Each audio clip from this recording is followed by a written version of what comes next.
कभी कभी ध्यान करते वक्त हम खुद के अंदर खुद को देखते हैं।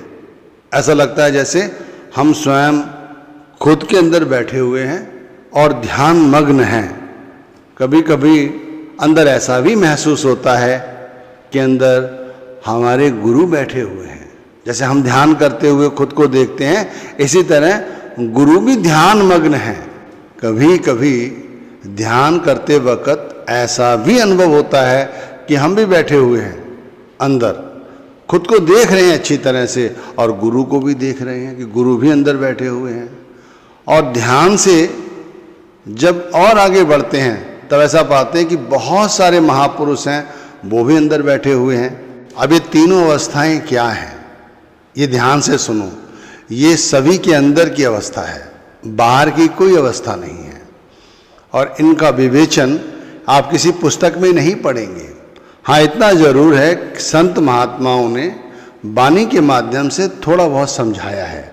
जैसे स्वामी जी महाराज ने कहा है, गई आज सोच में मेरी सूरत कुचालन चाल, गई आज सोच में अनहद बाजे बजे गगन में, धरे न धुन पर ख्याल, सतगुरु पूरे भेद बतावे यह भर में भव जाल, गई आज सोच में मेरी सूरत कुचालन चाल, गई आज सोच में।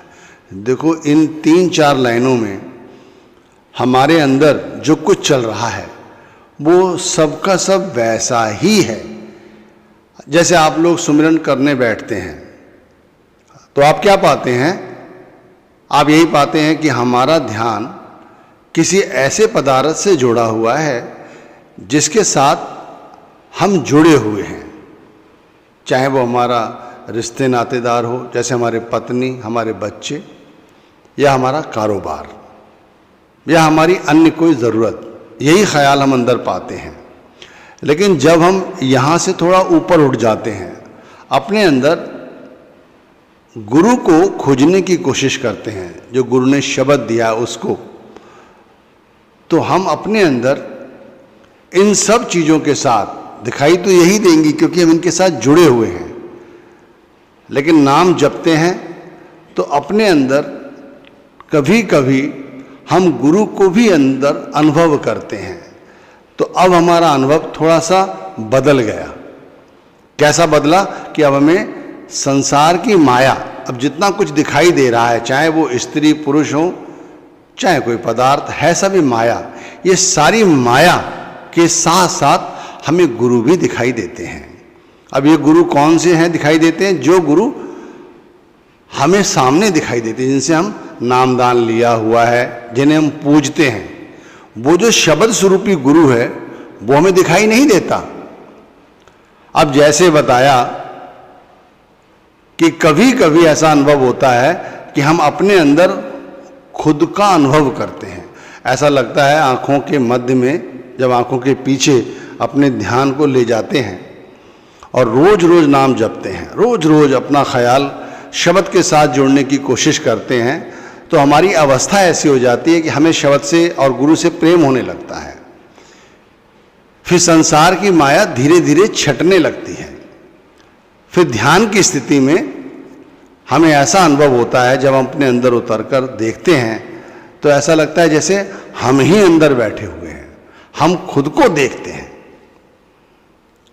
जब ये अनुभव होने लगे कि देखो हम अपने अंदर अपने आप को देख रहे हैं, तो असल में ये क्या हुआ? अंदर हमारे सूक्ष्म रूप है। आत्मा क्या है? आत्मा सूक्ष्म रूप हुआ और जो शरीर है ये स्थूल हुआ। तो हमने अपने अंदर उतरकर अपने आप को देखा। कभी अनुभव वैसे भी करो, आपको ख्याल नहीं आएगा अपने अंदर अपने आप को देखने का। लेकिन जैसे बहुत सारी कल्पनाएं करते हैं, ऐसे ही थोड़ी देर के लिए ध्यान में अपने उतरो, आंखों को बंद कर लो सामान्य तौर पर, फिर अपने ख्याल को आज्ञा चक्र पर समेटो और फिर अपने अंदर अपने आप को देखने की कोशिश करो। बहुत जल्दी दिखाई देगा, बहुत जल्दी दिखाई देगा, ध्यान रखिए। फिर ये है तो आपका काल्पनिक ही, असल तो है नहीं, क्योंकि इसे सोच रहे हो आप। लेकिन कहा जाता है जैसी आशा वैसी वासा, वैसा ही हमारा ख्याल बनता चला जाता है। 2-4 बार आप ऐसा अनुभव करोगे तो आप पाओगे कि आप असल में वो नहीं हैं जो आप सोचते हैं। जैसे शीशे के आगे आप खड़े हो जाओ तो आप अपने आप को देखोगे, अपने स्थूल शरीर को देखोगे, सूक्ष्म शरीर आपके अंदर है जिसे आपने अभी थोड़ी देर पहले अनुभव में लाए।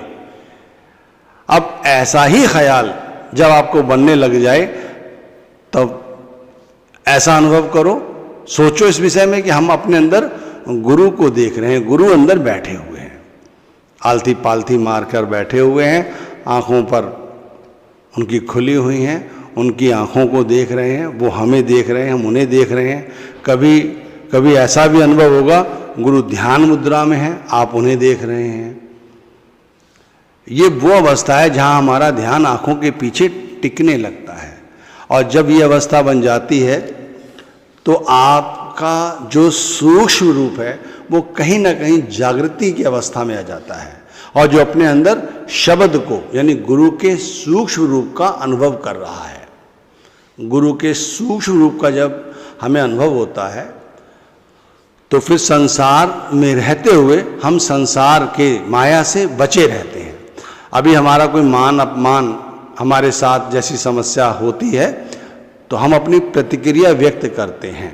फिर ऐसी अवस्था में मान सम्मान तो छोड़ो, धन संपदा इस तक की भी चिंता नहीं रहती।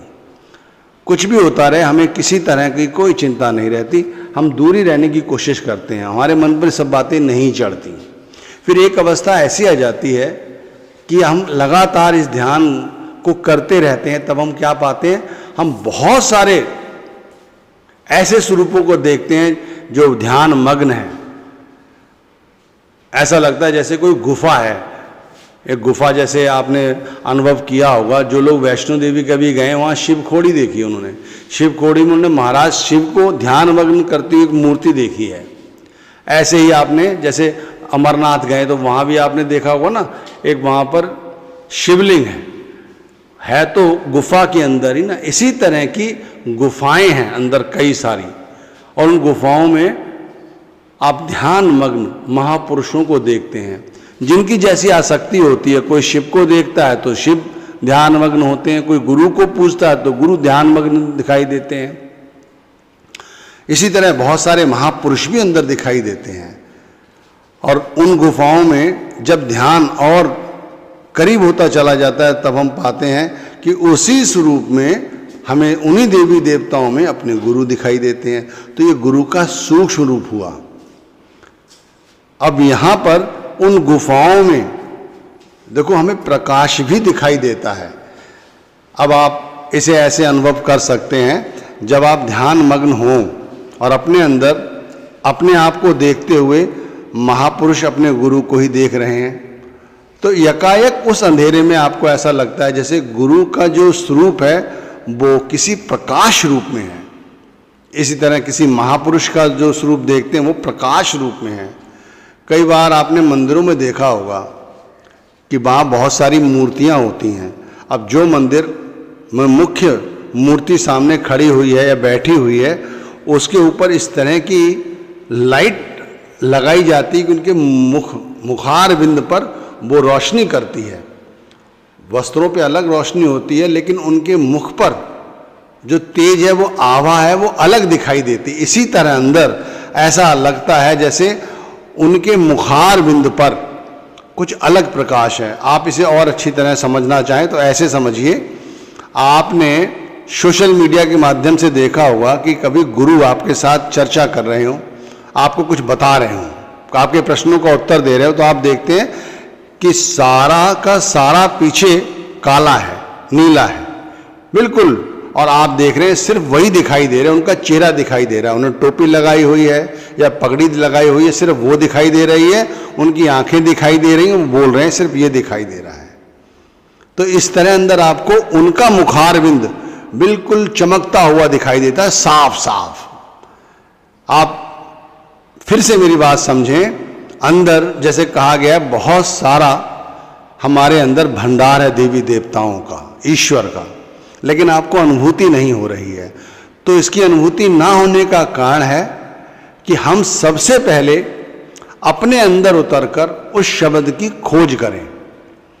अब शुरुआत शब्द से करनी है तो सब मैं तो ये कहूँगा, जैसे भाई मुझे अपने अंदर अनुभव हुआ कि मैंने खुद को अपने अंदर देखा। सबसे पहले जब मैंने अपने अंदर खुद को देखा, अच्छी तरह से अंदर अपने आप को टटोल के देखा, हाँ मैं ही हूं वो, बाहर वह शरीर है, अंदर सूक्ष्म स्वरूप है। और फिर अपने गुरु को देखा, ऐसा देखा जैसे गुरु किसी गुफा में बैठे हुए हैं। अब जब गुरु पर ध्यान केंद्रित किया तो गुरु का रूप स्वरूप देखते ही बनता है। उनके चेहरे की आभा जो है किसी प्रकाश में बदलती देखी। वो प्रकाश कोई ऐसा प्रकाश नहीं है जो हम अपनी ट्यूबलाइट से या किसी फोकस बल्ब से या फोकस लाइट के द्वारा किसी मूर्ति पर डालते हैं। नहीं, स्वाभाविक ऐसा लगता है कि उनके रूप से कोई प्रकाश प्रकट हो रहा है। इसी तरह जब ध्यान बनता चला जाता है तब देखते हैं कि अंदर कई सारे महापुरुष बैठे हुए हैं। अब ऐसा कैसे हो सकता है?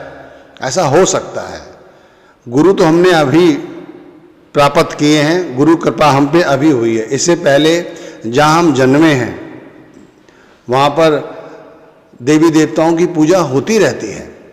कोई राम को पूजता है घर में, कृष्ण को भी पूजता है, हनुमान जी को पूजता है, देवी को भी पूजता है। तो भाई हम इन्हीं को देखते हुए बड़े हुए हैं, तो हमारी कहीं ना कहीं सोच इन सबके साथ जुड़ी हुई है। तो हमारा कहीं ना कहीं कुछ ना कुछ इनसे लेना देना होता है, जो हमें ध्यान में ये सब दिखाई देते हैं। और देखो, एक सबसे इम्पोर्टेंट चीज जो मैं आपको समझा रहा हूं वो समझिए। जैसे अंदर कई गुफाएं हैं और गुफाओं में आप महापुरुषों की इस तरह से चेतन अवस्था पाते हैं ध्यान में। जब आप निकट पहुंचते हैं तो वो चेतन अवस्था जैसे किसी देवी देवता की है, और वो चेतन अवस्था अपने आप धीरे धीरे जब आप बहुत निकट पहुंच जाते हैं ध्यान में, तब आप पाते हैं कि ये चेतन अवस्था तो मेरे गुरु की है। मतलब उस अवस्था में आप गुरु को देखते हैं। अब यहां से मैं आपको एक और अच्छी चीज बताता हूं। फिर आप ऐसा अनुभव आपको थोड़ी देर में होगा या हमें होता है कि उन सभी गुफाओं में, अभी थोड़ी देर पहले उन सभी गुफाओं में अंधेरा नजर आता था, उन गुफाओं में महापुरुष ध्यान मग्न है ये नजर आता है। फिर जब हम ध्यान करते हुए किसी विशेष गुफाओं पर ध्यान केंद्रित करते चले जाते हैं, तब हमें महापुरुष दिखाई देते हैं और उन्हीं महापुरुष में अपने गुरु का स्वरूप दिखाई देता है। फिर सभी में यही अवस्था हम देखते चले जाते हैं, हर स्वरूप में गुरु दिखाई दे रहे हैं। और हर गुफा जो अंधेरी थी, अब वो हर गुफा कैसी हो गई है? प्रकाशमान हो गई है। अब यहाँ का जो प्रकाश है वो बाहर, जैसे हमने बताया ना, किसी मूर्ति खड़ी हुई है उस पर जो प्रकाश पीछे से जो डाला जा रहा है ये अप्राकृतिक है, लेकिन वहां पर ऐसा लगता है प्राकृतिक अपने आप ऐसा प्रकाश है, ऐसा तेज है, जिसे हम कैसे समझाएं। आप देखोगे तो अनुभव में आपके आएगा। फिर एक विशेष जो हमारे साथ घटना घटित होती है ध्यान मग्न करते हुए, वो ये है कि वो सभी का सभी स्वरूपों का प्रकाश एक साथ हम देखते हैं कि वो एक जगह इकट्ठा हो गया।